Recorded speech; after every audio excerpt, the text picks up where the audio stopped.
Thank you for tuning into the Realty with T3. My name is Tesia Harris, and I'm going to be your host today. I'm also the team leader of Texas Trio Team. So who are you guys? So I'm Kindra, Gentges, team manager of Texas Trio Team. And I'm Michelle Duty. So we have an awesome, power-packed conversation that we're getting ready to have. So who are you, and what keeps you busy these days? I'm Chance Brown. I am the broker owner for CB&A Realtors, and I am kept busy by a whole lot of real estate agents selling a whole lot of real estate. And in addition, I have the privilege of being an appointee to the Texas Real Estate Commission. So I serve all Texans when it comes to protecting home ownership rights and private property rights. And so we have a full plate. Yeah, so for the CB&A, Yes. Can you just dive into the whole story? We know you, so share with everybody. Yeah, so I was an agent, just like any other agent working in the business, and was doing fairly well, and decided to put myself through the torture of just kidding. My wife and I, we went away for a weekend several years ago, and as successful as we were being in the industry, we weren't happy. It wasn't really that wasn't my calling. And I wanted to get to a place where I could help other people be successful in their businesses. And at the time, the solution for that was either open a brokerage or start a team. But also at the time, nobody really knew what team was. It was just kind of this floating out there concept. So we went away for a week, and we came back, and we decided to open a brokerage. We had a big problem with that, which was we didn't know how to open a brokerage or what to do or why anybody would actually want to come and work at our brokerage. And so, that was 11 years ago, and it really was just the two. Me, she wasn't even licensed at the time. It was really just me, and she was kind of helping as she worked her day job. And over the course of that time, we've now built out 5 offices in Houston, 1 in Austin. We've got about 650 agents now that are working at CB&A. So it's been a lot of growth. Yeah. So, how, whenever you decided, I'm going to open my own brokerage, you didn't know how you were doing it. There's so many steps as a business owner just in real estate. Yes. What steps from that were you doing that you liked, that you decided that you were I want to do this, but do it different? I think what we really wanted to do differently at the time, you had kind of 2 types of brokerage. You had a full service brokerage that had a traditional commission split. And then you had a brokerage that was a transaction fee based broker. And generally speaking, you got what you paid for there, and you weren't paying very much. And so in return, you weren't getting very much. And I thought there was a place where we could put those 2 things together and create a full-service agent-broker experience, but do so in a fee-based model that allowed our agents to have the freedom and flexibility to go out and run their business the way that they want to run their business. And it was really tough at first because nobody knew that concept. But then once we could kind of get people in the door and they could see that we actually could do this and not go out of business, because that's the question we get more often is, how do you do this and actually make any money? Once we started to build a little bit of momentum in the community, it kind of took off from there. So whenever you were in, practicing real estate and building everything, what were some of the key things that you learned about yourself as far as stepping into this next role? Ooh, that's a great question. And as far as stepping on the role, it really translates. I am bad on the telephone. I am really not good. I will sit here and talk to you about real estate all day long. But if I call you on the phone and try to cold call or try to ask for the business, I sound like a 7th grade boy asking a girl to the dance. It is bad. It is really bad. And so fortunately now as a broker, I have our directors of agent development, our office managers that actually do most of that heavy lifting for me because I'm just bad at it. But when you started, when you were I'm going to open a brokerage, you and your wife had that discussion, didn't know what you were doing. That had to take a lot of time and number one, delegating and trusting other people. Yeah, it was the first time I'd had staff. Right. And so we hired Shayla, who's still our operations manager today. And she's the GOAT. She's the best. Truly the best. And I we didn't know what to do. Like we went into the conference room of our new office, which is another thing, right? Like I'd been working in my living room on my couch, and now I've got this office and overhead and staff and all these different pressures. We literally sat in the conference room and said, okay, today it's just you and me, but one day it's not going to be. So if we had 100 agents or 500 agents or 1,000 agents, what would we need to do on a daily basis? Like, if we're going to bring somebody on, what do we need to do? If somebody leaves, what do we need to do? And through the liberal use of Post-it notes, we just like literally put stuff on the wall to see what would stick. Yeah. And that's kind of how we initially built out the systems and processes in the business. And so for like personality styles, like, is that something like as far as a, just a business owner overall, like you had to learn to adapt to working with other people that weren't like you? I had been in management before, and I had learned how to do that then. So yes, I mean, one of the hard things about being a business owner and trying to delegate to other people or have other people represent your business is that nobody's going to love your baby the way you love your baby. We were just talking about that like a couple days ago. That's so funny. Yeah, nobody is going to ever do it that way. And so what I try to do when I go down that road with somebody is I try to just be very definitive about this is what success looks like. This is when the end product is made, this is what I would like it to be. And then get the hell out of the way and let them go and do it. Like I brought them on because I thought they had the skill set to be able to go and do it. Now, it doesn't mean that I'm not watching it. It doesn't mean that we don't do regular inspection of things and go through an audit and stuff like that. But really, I want them to use their skill set and their natural gifts to be able to go out and achieve what I believe success looks like. I also have to know that sometimes my idea of success might not be right, and they might actually come to me with something better. Mm-hmm. And so I have to be open and accepting of that too. Right. And one of the things, like, it racks my brain. Like, I noticed that you just got an award from like the college you went to. Which one? The university? Sam Houston State. Yeah. Mm-hmm. And so you got an award for like the fastest growing business. Yes. And so that's a really high accomplishment, and like not about flattery or anything like that, but that has to say a lot about like who you are and like what you've learned over the ways and implementing things. But how is it that you went from 0 to 100 really quick, and you are still keeping that open line of communication with your team members and your agents to make them feel appreciated? I mean, we're talking like over 650 people. Yeah. And it's been an interesting growth as we've done it, because the truth of the matter is we really haven't changed a lot. We had a weekly newsletter a couple of years ago to make sure that stuff that's being posted in our Facebook group or messaged out to people isn't getting lost, so we can just repeat that messaging in multiple places. But we really haven't changed how we communicate. And I think I think there's a couple of things to it. Number one is we try to remain as flat an organization as we can. So, any agent is no more than 2 steps away from me. And they all have my cell phone number, and everybody knows that they can get a hold of me. But there's not more than 2 steps of humans in between them from a organizational chart standpoint, right? Mm-hmm. Not that most of them don't care about the organization chart, they just call me anyway, which is totally fine. Totally fine. Like I'm not upset about that. But we really try to be very transparent in how we operate. We try to be very, very candid with our agents because they're adults. They're grown business owners. And if they're doing something right or they're doing something wrong, we need to make sure that we acknowledge that. And then if there's things going on in the industry, they need to know that. And we want it to come from a reliable source, because y'all haven't been with us long enough to experience this, but at some point I will put into our Facebook group, please stop posting this post, because there's some viral real estate post going around.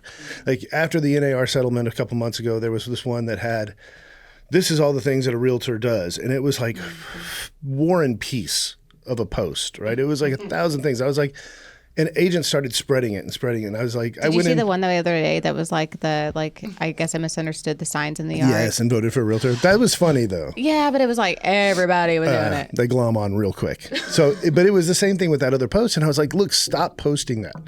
I said, first of all, number one, unless you're actually doing every single thing on that list, you're setting yourself up for failure right out of the gate. And you haven't even read the whole list, because nobody's going to read that list because it's 80 pages long. Like, just stop. And so you have to be candid with them sometimes when they're doing things that aren't in their best interests, but then also acknowledge when they are doing things that are great. And I think that's where, if you have that collaborative culture, being individual business owners, each one of them, it's a contact sport. Like, I get it. Like, we're all technically competitors. But I think if you come from it from an abundance mentality and a mentality of, we can raise each other up if we help one another out, and it builds the whole industry, that's how you get the right people in the right seat, and you build a culture that's collaborative, that's inclusive, and that is inclined to help not just the client, but help the other agent, help the industry, help the community, all of those things. Yeah, and I think like what you said is like, if you did have to put that post out because of something going on in our industry, like, it's more of an empowering, like, Yes. a constructive criticism versus a belittling, demeaning. Correct. Yeah, I mean, it should be empowering. It should be from a trusted resource, and that's what we want to create. We want the realtor in the community, whatever community that is, to be the person that somebody goes to looking for reliable information. And when there's a bunch of misinformation, whether it's intentional or not, let's stop that, and let's start just, we verified the source. We know that this is correct. During Hurricane Harvey is a great example. There was a story that had been pushed out via press release by the Texas Trial Lawyers Association, saying, oh, well, because of this new bill, you can't sue your homeowner's insurance. And it was completely false. But all these news sources picked it up because they needed something to talk about other than, hey, it's still raining. And it was nonsense. I mean, it was just absolute nonsense. And so we had to go out and fight fire with fire and put out a release saying that that's not the case at all, and be the trusted resource for the on-the-ground people. So talk about like how you got into the Texas Real Estate Commission. Like, what, with everything that you're dealing with and all that, like, what led you, like, I want to go do this? I think morbid curiosity, honestly. There is a purposeful disconnect between the Realtor Association and the Real Estate Commission. While 85% of our licensees in the state of Texas are, in fact, Texas Realtors, meaning they're members of the Texas Association of Realtors, there's a lot that goes on at the commission that doesn't have to do with realtors, and our biggest stakeholder is the public, right? And so I had done almost everything you could do from a volunteer leadership standpoint on the association side, both with Houston Association, Texas, and National. And I was really just curious kind of what goes on behind the curtain at the Real Estate Commission on the governmental regulatory side. And I volunteered for a committee. I just threw it out there. I had no idea what I was getting myself into. And flash forward a couple of years later, and I've been appointed by the governor to be on the commission for the next 6 years. And it is a very different universe. Like, I still maintain some involvement at the realtor level because I think it's important that we serve our industry. But there are some checks and balances there of things that I can't do because you don't want a conflict of interest. The commission side of things, the regulatory government side, the wheels of government move slow, and that's purposeful, right? And I think what that allows us to do is be a little more long-term strategic and not be blown around by whatever the headline of the day is. And I think that there's a real protective benefit to the consumer and, frankly, to the long-term success of real estate agents as well, real estate licensees, by having that longer horizon, by being able to be a little more strategic and not so we need to act right on this thing right now. Mm-hmm.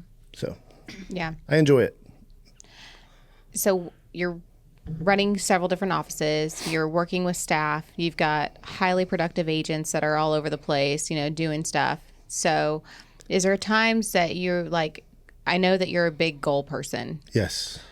And so what does it mean to you, like whenever everything's going on and like what the projections look like for the future?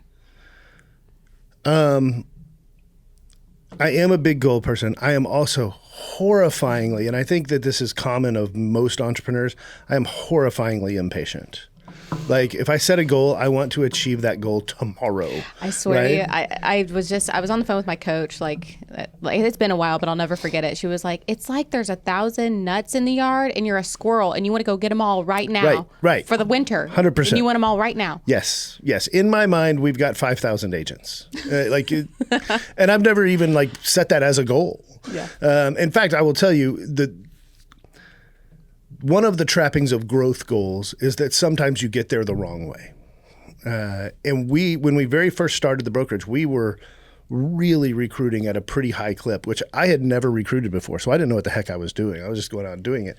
But like I said, I went from sitting on my couch to now we've got office, and now we have people that need a paycheck every other Friday and those kinds of things. We recruited a lot of the wrong people. And I went home about 6 months into having opened the brokerage and told my wife, I think I made a terrible, terrible mistake. And my wife, who is far more sensible than me, said, well, why? And I said, well, I don't like doing this. And she's like, well, what don't you like about it? And I was like, those people. And she goes, well, why don't you just get rid of those people and focus on the ones that you like being around? And what that made us do was kind of slow those goals down, because we did get rid of those people. We slowed those goals down, and we made sure that the people that were coming through the door were the people that we wanted coming through the door and that aligned with our core values, which also didn't exist prior to that. So we set core values, and then we hire to them. And 99 times out of 100, it works. And that's been a lesson in goal making that I needed to like sometimes slow the goals down. Yeah. Well, No. well, like we say all the time, your vibe attracts your tribe. 100%. Absolutely. Yeah. So I have to tell you, like, or you guys all know it, but like, it was so funny that like we were like, looking for, you get to a point in business that you're like, I have to like, time to grow, time to challenge myself, time to like improve and do something different. So anyways, Kindra worked a transaction with one of the agents at CB&A, and she was like, oh my gosh, she was great. She was so awesome. So in tune with like, in tune. Mm-hmm. And so she like found out more information. And so, go down the rabbit hole. She tells me about it. And then I'm just like, who is this? And then I was like, oh, you read books every day. You like this kind of stuff. You like this kind of coaching. Like, this is how you grow your business. This is like, you're all about empowering people and mentoring, and you got all this stuff. And so I emailed you, and I was like, this is like the quote from Step Brothers. Like, did we become best friends? Well, and so the funny thing, and I don't know that these two know this or not, but you came in and met with me, and you basically gave my recruiting presentation by what you were looking for. And I'm like, yeah, that's yeah. Come He on. literally sat there. Just come on. I mean, there was nothing else to say at the end. I was like, you just sold yourself on us, so go right ahead. So do you ever turn people away? We do. Yeah. Really? Yesterday. Oh. I met with an agent yesterday. Great agent, very productive agent. We are not the right fit for her. I would love for her to come work for us, and if she wants to, we would welcome her in. It's not that it was a culture difference or anything. Her goal doesn't line up with what we do. She has a very specific goal, and I told her who she needed to go join, and I actually called the broker on her behalf, so that they could talk, because like I said, if she wants to come work at CB&A, I would love to have her. She's great, but I don't think that long term it makes sense for her to make that business decision. Right. And I think that says a lot about you and the business that you're trying to build. Yeah, it's such a small community, right? I mean, even though we say like in the Houston market, there's 50,000 realtors, there's not. There might be 50,000 people who have licensees and pay dues each year, but there's not.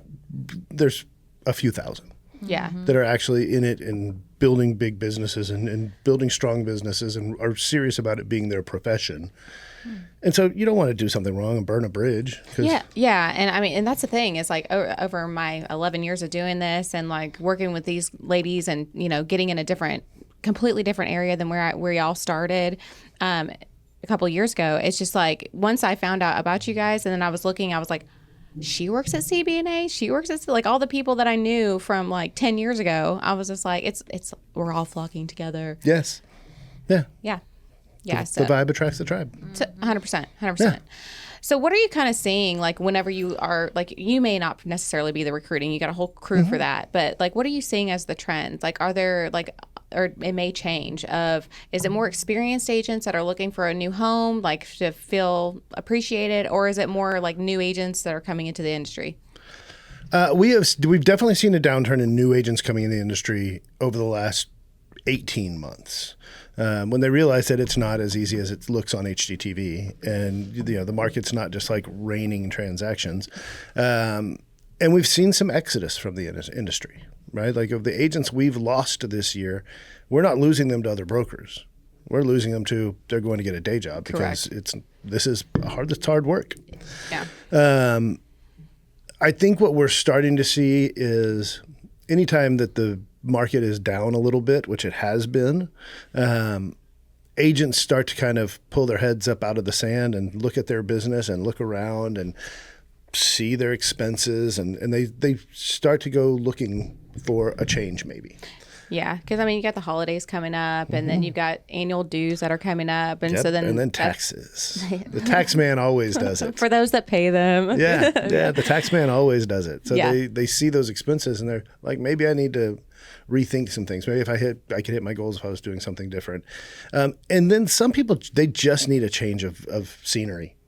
Like it's incredible. Sometimes we'll have agents that will come and join us, and I don't really think it has anything to do with us. I think it's just like they needed a kick in the pants to like start over and just be in a new place, and that got them reinvigorated into their business, and then their business picks up. And I mean, it makes us look like heroes, so we'll take it. But I really don't think it has anything to do with us. I think it just has to do with they needed a change. Yeah. I mean, I guess, but you guys offer a lot. I mean, CB&A offers so much. Like we just our last podcast, like it was just like if you want education, you can like stream it online. You can do this, you can do that. I mean, we were just like kind of narrowing down like the high points. Yep. So was that just things that you knew over time that were imperative for sales and business entrepreneurship, or was that just listening to people collectively overdoing this over time? One of the interesting things in our industry is that it's always evolving and changing. Right. It's my running line on that is it's one of the things that makes it really, really fun. It's also one of the things that makes it really, really frustrating sometimes. Right. No transaction's the same. No two human beings are the same. Like everything's always changing. And I think that we built out the tech part of it. We built out everything to be as automated as we possibly could to save our agents time to be able to go out and do money-making activity, which is typically the stuff they like. It's the stuff they want to go do, is talk to people and be around people and help. They don't want to try to figure out what they're going to post on social media this week. They don't want to account. Like I was a straight C student in accounting. I don't want to do that. And so we tried to bring tools in that automate as much of that stuff that agents don't like doing as we possibly can. And I think if we can continue to do that as things evolve and as marketing evolves, we're doing a beta test right now on our, actually we're the beta brokerage in the whole country for a new marketing service that's part of a platform that we already have. But instead of the agent actually having to go use the platform, the service is just going to text them and ask them what they want. Like you put a listing in the MLS and it'll text you and say, how many just listed postcards would you like? And you tell them how many and it gives you a price and they send it and it's done. Wow. Just via text message. Or you get a text that says, would you like me to prepare an open house kit for you? And they'll do the postcards and they'll do the flyers for the open house and social media post and all that and just deliver it to you so you can post it right from your phone. And so we're constantly looking at the evolution. The hard thing is not to chase trends and not to chase fads. That's the tough part, is you don't want to get too cute with it. You really want to stick to the fundamental. Yeah. And it's like you said earlier, it's like you had such massive growth and like you were recruiting and doing all that stuff. But then sometimes you just got to trim the fat and figure out like what are the goals we want this quarter? Like what are the things we want to target? That, and I think, you have to constantly monitor where you are and what's happening in your business. So, the tale I can tell from this year for us, we really want to make sure that with somebody who is a brand new licensee comes into our brokerage, that we are setting those people up for success. For the first 2 years that we were open, I didn't hire a new licensee because I was scared I was going to set them up for failure, and I didn't want to be that guy. I didn't know what I had from a training standpoint. And now we've got a very robust new licensee training program. But we've also probably been a little too forgiving when it comes to the accountability factor in that program, where we've allowed people who aren't going to be successful realtors long-term to stay in that program. And that does just as much damage to your program from a culture standpoint, from a setting an example standpoint. So much so that we had to go in and we let go of a lot of people in that program this year. We terminated a lot of licenses in that program. And now that we've got the right people in the right place, that program is working so efficiently, it's unbelievable. We're going to actually outperform 2022 with half the number of agents, production-wise. And so, sometimes you have to go get rid of the stuff that doesn't work. Yeah, and there's, like you said, there's so much changing and going on all the time in our industry, or just even in life. I mean, there's just so much all the time. So with that being said, what are kind of the 5 basics, for either a new licensee or even an experienced agent that you're these are the core things. If you do it, it'll work. Oh, that's a good one. I used to run a top 5, a podcast called Top 5. Really? No, Yes. I didn't know that. Yeah, and I would have people on, and they would share their 5 best practices. So I will ask you. Yeah. So I would say that number 1, I hate to say that it's the crux of the job, but it's the crux of the job. Know your contracts. Know the documents that you have people sign. There's one of my favorite people in this industry. She used to be the chair of the real estate commission. Her name is Avis Wukash, and she teaches a class called the 7 Deadly Sins of Realtors. And number 1 with a bullet is not reading past the blank. And it happens all the time where agents don't know what's in the contract because all they know is how to fill out the blank. Yep. So that's number 1, no doubt about it. Number 2 is, I don't care if it's an Excel spreadsheet, if it's the phone book on your phone, you've got to have a way to consistently be touching the people in your database. CRM is the obvious answer here, but not everybody has the tech skills or anything like that, but you have to have a plan in place so that you're consistently touching everybody in your database. Do you ever feel that you just vomit by the amount of contacts you didn't put into a place? Yes. Me too. Yes. How about you guys? Yes, 100%. So we could do a whole other episode on that, probably, for real. Because the truth of the matter is you can have too many, right? There is a right-sized database. But it doesn't mean that you ignore everybody else. It just means these are the people I'm going to focus my attention to because this is where my business is going to be. I was watching a podcast earlier this morning, and this one agent was talking about how she had 24,000 people in her database, and I'm like, you can't really? You can't be everything to 24,000 people. Yeah. You get a newsletter, that's what you get, right? But I would be willing to bet that in that same database, she probably has a couple of hundred that are the people that are going to get her Christmas gifts, that are going to get her calls once a quarter or whatever that looks like. And they're on a different campaign than the people who are just random internet lead that came in and is sitting there, right? Doesn't mean we ignore the random internet lead that comes and sits there because we know for a fact that Zillow's own research shows that it's about 13 months from the time that somebody clicks a button to the time they actually transact business. So we don't want to ignore those things. But we want to focus on the people who are most likely going to be the people that give us referrals, give us their business. So that's number 2 is have a CRM, whatever.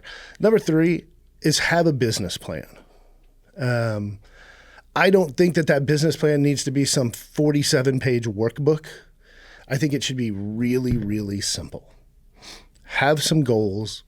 What actions are you going to take to reach the goal? And then focus all your energy on doing the actions, right?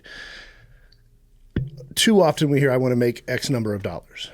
Oh, and then I'll ask, okay, well, how many transactions? This literally happened last night at a speaking event I was at. How many transactions is that? And the guy had no idea. No idea of like And I the said, average okay, sales price. well, what's your average sales price? And what's your average commission? And how much is your cost of goods sold? And that's how you need to make that. There's a term in our industry, GCI, gross commission income, and I hate it. Like, I'm interested in NCI, net commission income. Like, you can make $1 million in commissions, but if you spent $990,000, who cares? Good for you. You have $10,000 at the end of the day. Real estate is a great way to build wealth, both as a homeowner, as an investor, but also as an agent if you do it the right way. And so I think that starts with a good business plan. And the business plan is, here are the things I have to do every day to be successful.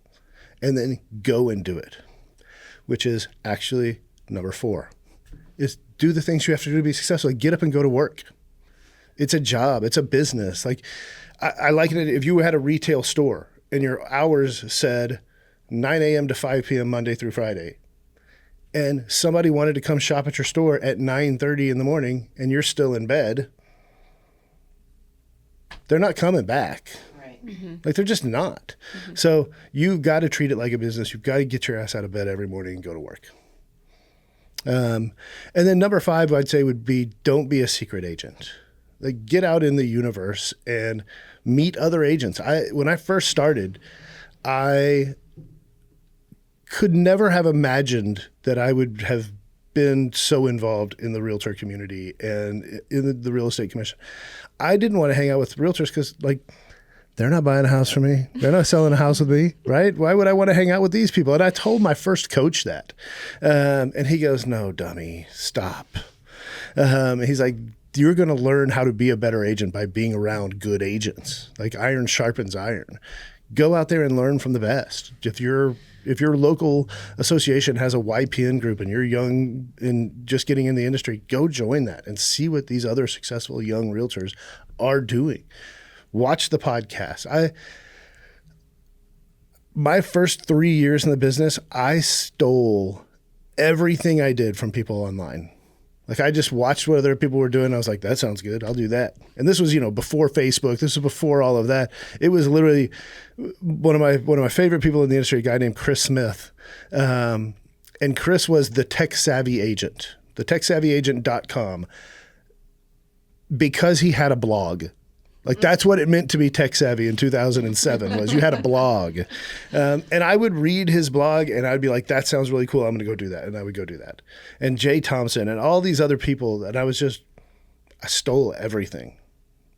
Like, steal from other people. Do it. It's R&D. good. Yeah, R&D. That's what we'll call it. Yeah. Not stealing. Sorry. Yeah. It's something about imitation, the finest form of flattery or something, right? Yeah. I mean, there's people, with all the people that are in our industry, like, there's something, and just twist it a little bit. And that's it. And you don't have to be the first to market. Like, that's been proven time and time again in economic research, as the second to market usually actually is better. yeah. And then you start seeing other people, like, in your community that start doing what you're doing. Yeah. And then it's just like, okay, that worked, obviously. Yeah. Yeah, and it doesn't have to be salty about it. It's just like, okay, we were inspirational, did that. Like, let's go amp it up next time we go do it. It is really, really difficult to have a competitive advantage in anything, I think, these days. Yeah. Like, any industry. You can come out with the iPhone tomorrow and Android pops up a week later, or whatever it is. It's really hard to have a competitive advantage, but it is possible to take something and kind of make it yours and it be your touch. I think one of the things agents really overthink is how much their audience pays attention to what they're doing and what anybody else is doing. And they're like, oh, well, I don't want to copy so-and-so. And I'm like, why? Nobody in your audience knows so-and-so or has ever seen so-and-so's whatever. Like, just go do it. Nobody cares. Because it's such a small world and we see each other's stuff on Facebook because we follow each other and all that, we're like, well, I can't do that. Yeah, you can. Your clients don't know what they're doing. Your clients aren't on Facebook like you are, stalking other realtors all day. Yeah, yeah. And like you said, so I want to, so you got the top 5. Those are all rock solid. And so as far as business planning, it's November. Yeah. When's you time are to business? too late. Yeah.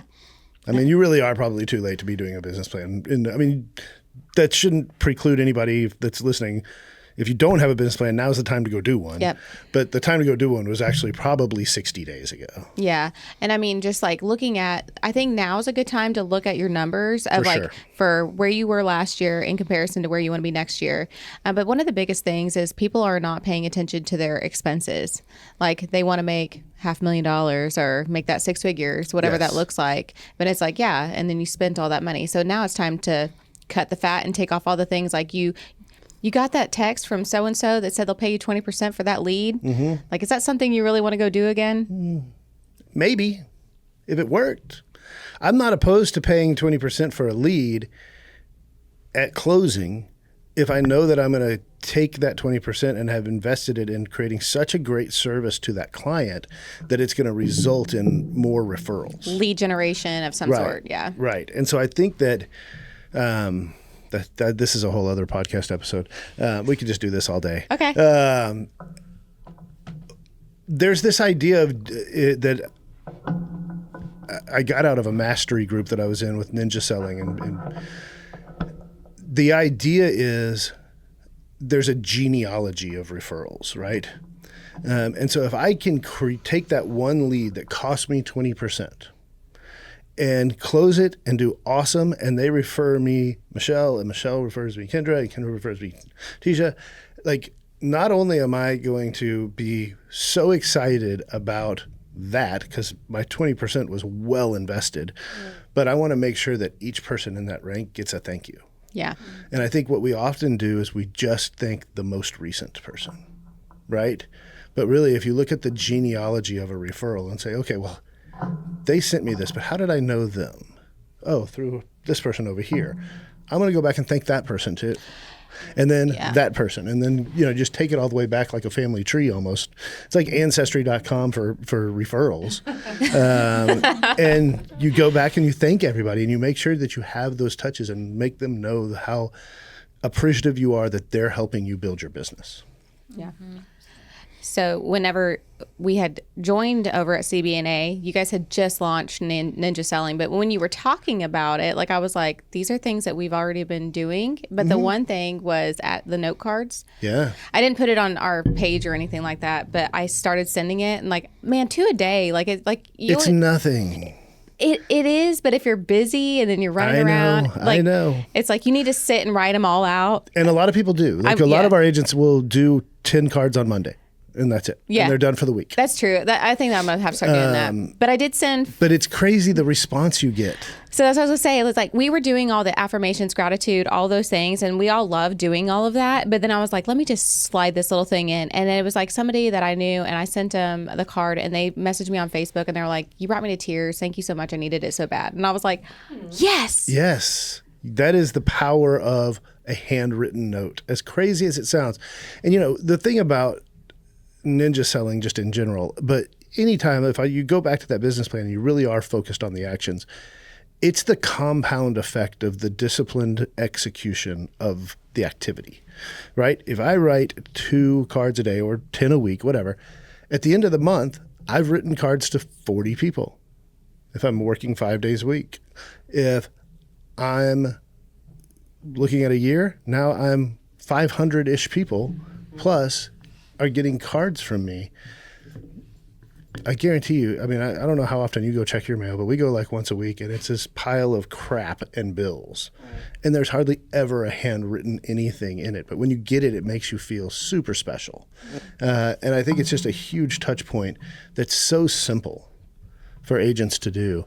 But it really becomes that compound of, okay, I've now written cards to 500 people this year. This year I had 50 interviews a week or 50 conversations with real live human beings, not social media human beings. That means I did that 200 times a month, which means I did that 2,400 times in a year. And as you look at those kinds of numbers, it doesn't seem like you're really doing a lot in the moment, but it all adds up. And if you're doing those kinds of activities and you're doing them regularly and you're disciplined about them, you're going to be successful. There's just no way not to. Right. So with, there's just so many ideas, just even specifically that CB&A has given. So, what is your advice of taking all of these ideas and prioritizing and scheduling out that time to do that? I actually have a really great idea, and I'm actually about to do a video on my page about this. And it is a Tom Ferry stolen. I don't even know if Tom talks about this anymore. I haven't heard it from anything, but this is like a vintage Tom Ferry moment. The doing done board. Does he still talk about doing done boards? They talked Yeah. about that at Summit. Yeah. Did they? Yeah. So it's so simple and stupid. But if you walk into my office, I've got a giant one up on the wall.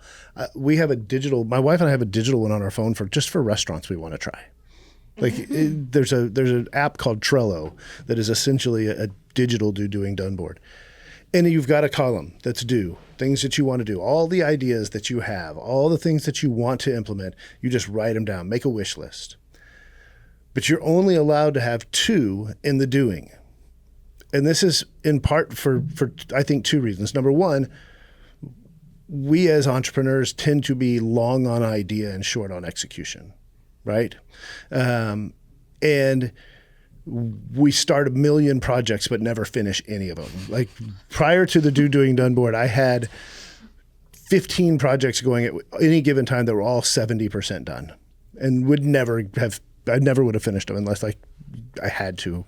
So you're allowed to work on 2, and that's it. And you can't bring anything else from the to-do list to the doing list until the things on the doing list are moved to the done list. That's powerful for 2 reasons. Number one, you actually get shit done, right? Like things actually get accomplished. Number 2, when you go back to the to-do list, it helps you reprioritize what you feel like you actually need to accomplish now.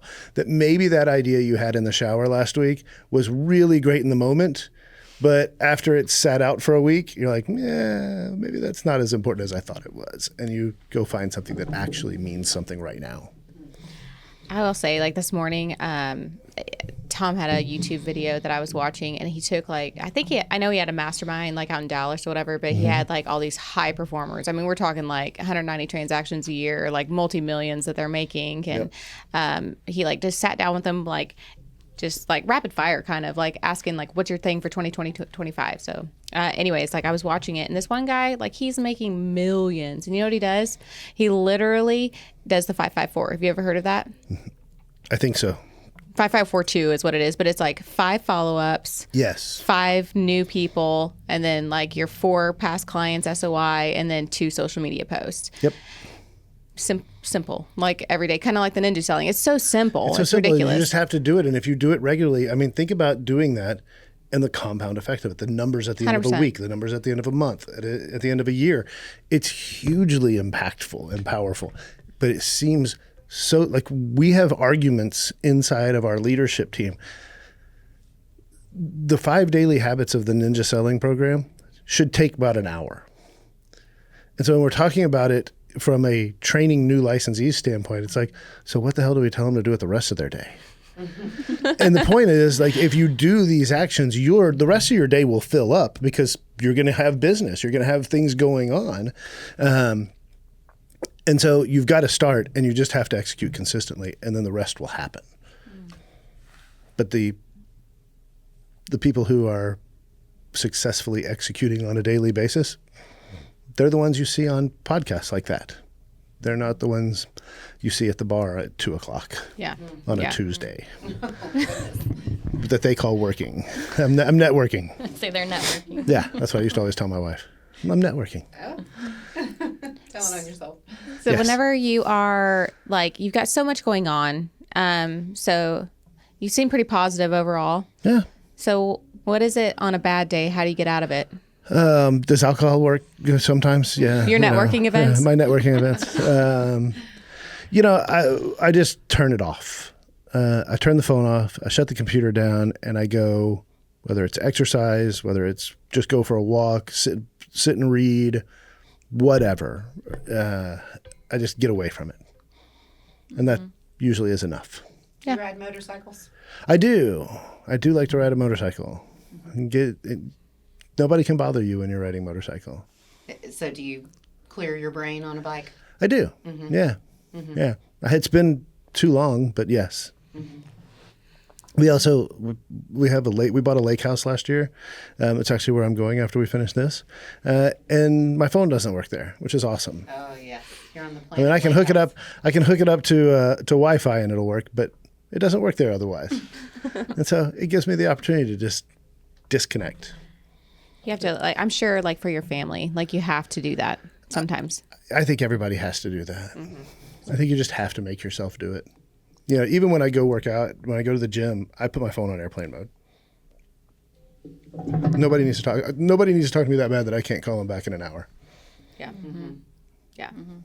So, as you're, like, you know, kicking back and doing all that stuff, like, you've got your business plan done, like, you've got, you know, now somebody watching has, like, great ideas that they can do.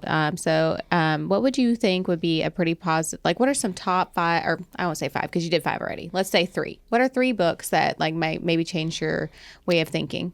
I got them right on. If you go to chancebrown.com, you'll see my reading list. And I have the Holy Trinity, which are the top 3 books that I think every realtor should read. The first one is The Greatest Salesman in the World, which is an old book that's been around forever. But you'll hear everybody from world leaders to Matthew McConaughey in his book talk about the power of the greatest salesman in the world.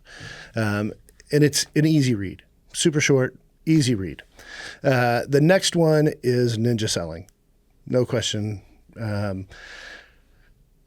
I've yet to find a better selling program for the average agent than that. It's just so simple if you follow the steps. And then the third one is a book called 7 Levels of Communication, which was actually written by a realtor.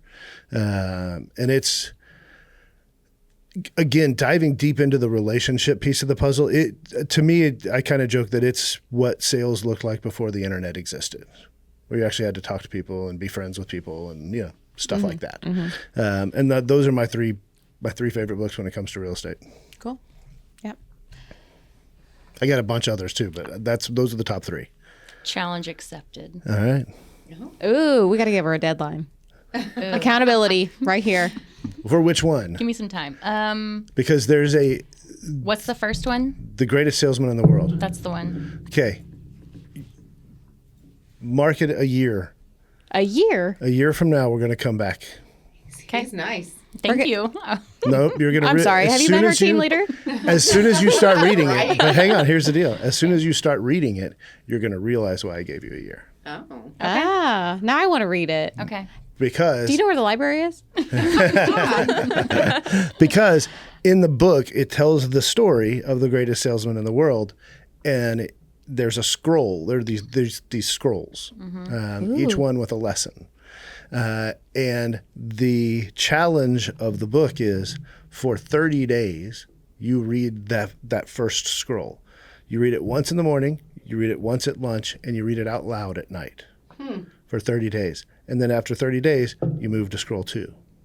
Okay. And so that's why I say, we'll see you in a year. Okay.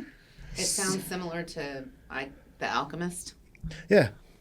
with the scrolls and lessons. Okay. So I'm sure you've read it many a times. I have. Do you learn more about yourself each time? You learn more about so it's funny. The person who gave me The Greatest Salesman in the World is a real estate coach out of Utah. His name's Verl Workman. And I read it, but I didn't read it the way it was prescribed to be read, right? I just read it. And I was like, okay, cool. This is great. And then my coach and I decided we were going to challenge each other 1 year. And we were going to read Greatest Salesman the way it was meant to be read. And probably 2 weeks into January, I called Verl and I said, I'm now 45 times into reading scroll 1 because I'm 15 days in, right? You read it 3 times a day. I said, I'm 45 times in. You would have thought that I would have picked up on this. I said, but this 45th time reading it, this one sentence jumped out at me as like, holy crap, this is the whole point of this scroll. And it wasn't the, I am born anew, I've shed the old skin, and that's how it starts. And it's really talking about like there's no time to change. But there's things that jump out at you just depending on how your day started or what happened on your drive in or whatever. And you're reading it and you're like, Okay, now it takes on a new meaning. And that was 15 days in. And then day 23, something else jumped out at me. And I'm like, okay, now I get why we do this 30 times.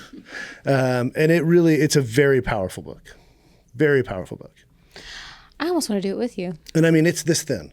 Like literally, it's 110 pages.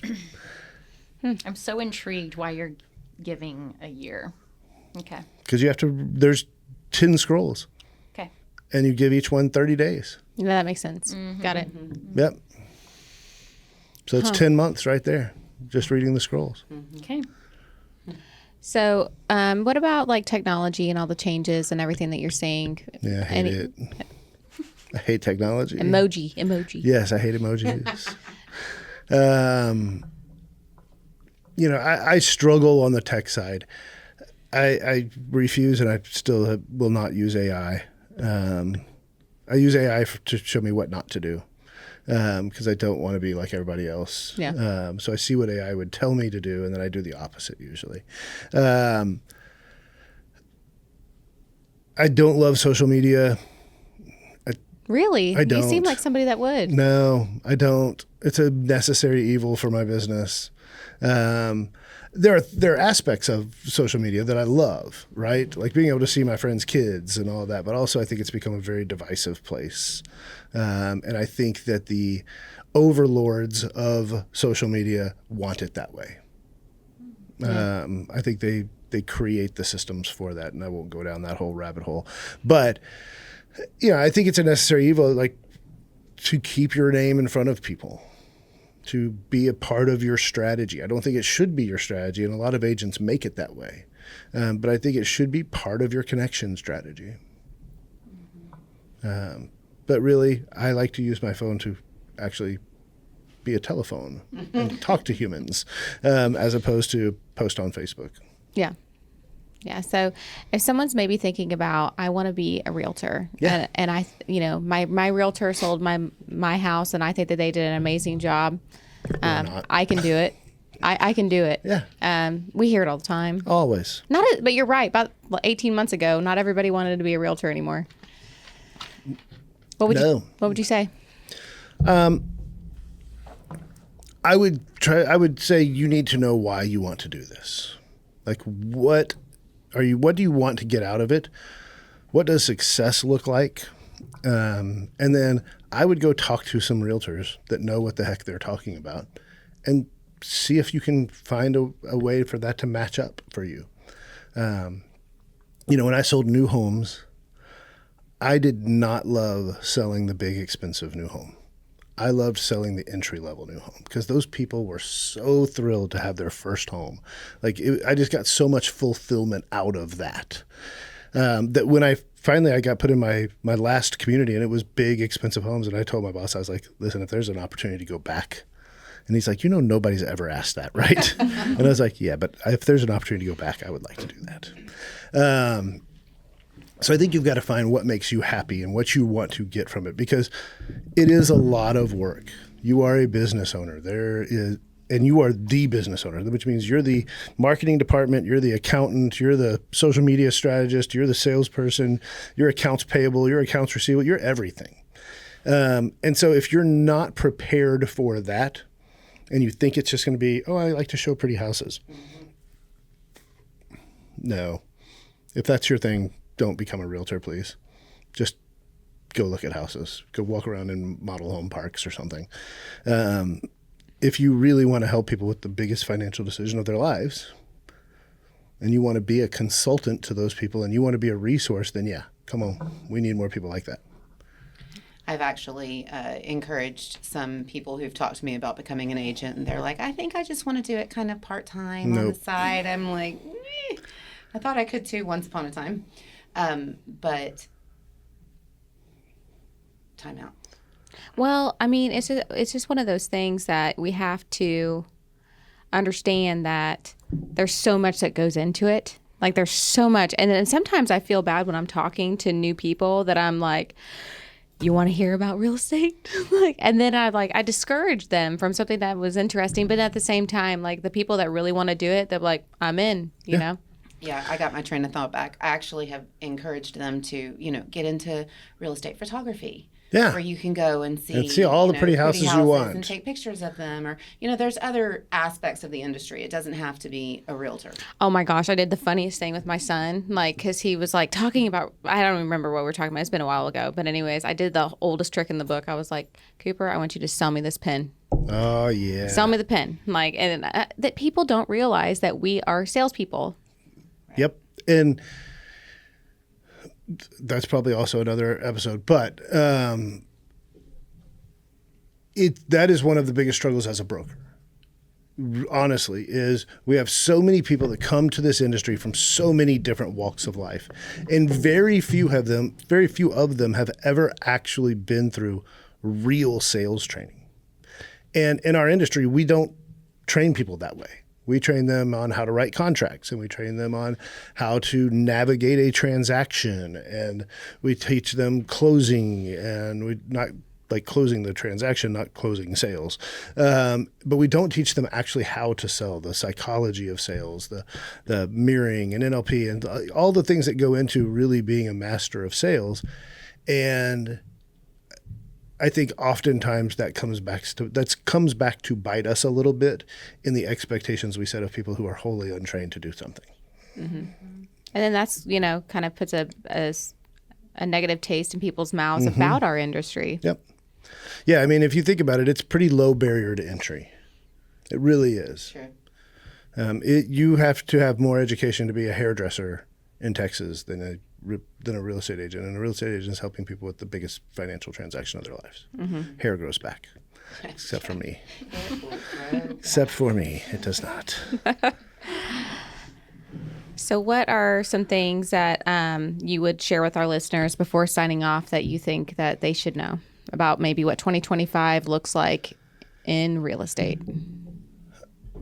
I think the number one thing, and this is a year in, year out deal, is if you're a realtor, 2025 starts right now.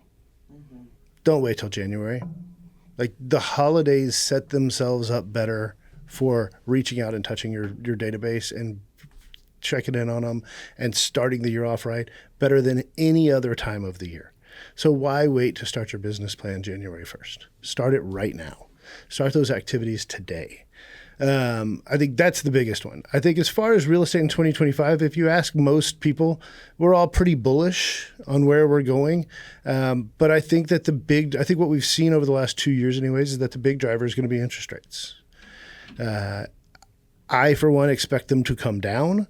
I don't know how quickly they're going to come down, but I do expect them to come down. I think if we can get to the point where we're regularly closing people in the 5%, we're going to have a pretty amazing year. Yeah. It's just how quickly does that happen? Yeah, and then what happens with prices is we've seen it where they've went down, or people are going down because they're not. It wasn't like that they were projecting in their heads of well, my neighbor did that a year ago, and right. And so prices are going down. People are staying on the market a little bit longer, and there's more inventory than we've had in a very long time, but still not. The headlines in the news, and I hate year-over-year reporting because it doesn't tell a story, but the headlines in the news are, we've got so much inventory, we still don't, though. We're still not far off of pre-pandemic levels. So if we see all this pent-up demand that's been sitting on the sidelines, not purchasing because of interest rates, come back into the market, we could find ourselves in an inventory shortage again very, very quickly. Agreed. And then you start to see pricing pop up. I have been telling our agents, and I would tell any consumer, that if you're sitting on the sideline thinking about buying a house in 2025, I would do it now. Yeah, start working on your pre-approvals, talking to your agent, doing all that stuff. I genuinely believe that we're in a window right now where there's still a lot of inventory. There's flexibility on pricing because there's a lot of inventory. Interest rates aren't egregious, and you can use some of that pricing flexibility and that negotiating power to buy down your interest rate. And I think, we are going to see pricing continue to increase. And so you're going to have built-in equity when that happens. Yeah. It's like buying Amazon at 10. Yeah. Now is the time to do it. Mm-hmm. Yeah, I mean, I'm so excited about where our industry is going, and Me too. you know, all the things that we can do with it, and the people that we can meet. I mean, there's just so much opportunity at our fingertips that we can just start diving into, and really, and I mean, people are, like you said, people are home for the holidays. So yes, they're spending time with their family, but really, are you really sitting with your family 24/7? No, Hopefully you're unless they're awesome. Yeah. But I mean, like you're having that time where you can connect with somebody, send them that note now, send them the holiday cards, you know, start building those relationships Absolutely. to kick off. They would probably welcome your phone call. 100%. If they've been stuck with their mother-in-law for however long, they'd probably be like, hey, I got to take this call. It's super important. I'm going to go grab a coffee. I'll be back. Yeah, yeah. But I mean, if you like, I don't know if this is still the truth, but once upon a time when people went to movie theaters, which I still go to the movie theater all the time. It's one of my favorite things to do. Thanksgiving was actually one of the busiest days of the year because everybody had their family time, and now I need 2 hours of silence, right? And so there is certainly opportunity to get out there and be around people during the holiday season without being an imposition. For sure. My family always went to the movies on Thanksgiving, Yep. and it was, you know, now it's football has taken over. Right. And maybe football was there back then. It was. I don't know, but It we was. just didn't do that. We did movies. Yeah. Yeah. So do you have any final messages that you'd want to share with our listeners? No, thanks for having me. This is fun. I love doing stuff like this. Oh, I can yeah. sit here like literally all day and just talk about real estate. I know. We talk about it all the time. Like we schedule these and do them, and it's like it goes on and it's so fast. You know, It is. Time flies when you're having fun. Yeah. So if people want to reach out to you, how are they going to, social handles or website? Everything is Chance A. Brown for me personally, or CB&A Realtors for the company. If you like what you hear and you want to become one of our agents or want to talk to us about that, it's work@cba.com. Let them know Texas Trio Team sent you. Absolutely. All right. Well, thank you so much for tuning in. Thank you. Yeah. And so you can reach out to us at texastrioteam.com. Be sure to like and subscribe. So keep on living your best life and take care.